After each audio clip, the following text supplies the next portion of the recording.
Okay, so today I'm going to show you how to split a model, and it's going to have connections. So what we're going to do, I want to split this in two. So I'm going to right click on it, add negative part, and it's going to be a cylinder. I'm going to hit S for scale, and I'm going to make it a 6 millimeter, 6 by 6 by 12. I want to make sure my project's on center. So I'm going to grab just my pedestal, right click, center. Grab this guy, right click center, and then what I'm going to do is move them up to my cut zone. I want to cut this pillar right in half. Alright, so I want two of these circles to be cut out. So I'm going to bring him all the way over here. Control C, Control V.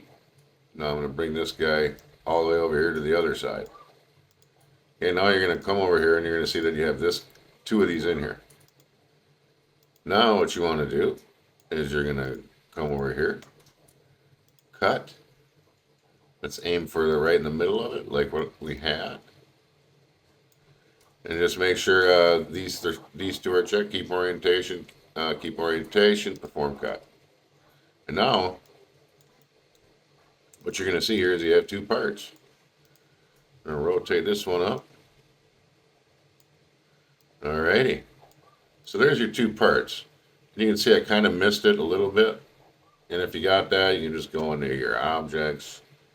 You can just grab that and move these around so they're more half and half. Say just for example. Now all you need to do is just make dowels, which are 4 millimeter dowels by 10. So you're just going to come in here. So now all you're going to do is slice plate, and you'll see that the locating features and everything are right where you need them to be. All right, and after you slice your part, you will see that you'll have the two locating features on each side exactly where you need them. Now all you need to do is just import a sphere. Just right click, add primitive cylinder. Come on into here, hit S for scale.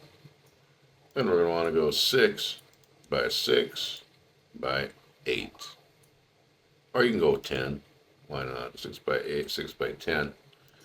And then you're just going to copy and paste those. There you go. That's how you split a model. And you can split anything as big as you want. Just keep splitting it and splitting it and splitting it. Thanks for watching. Take it easy.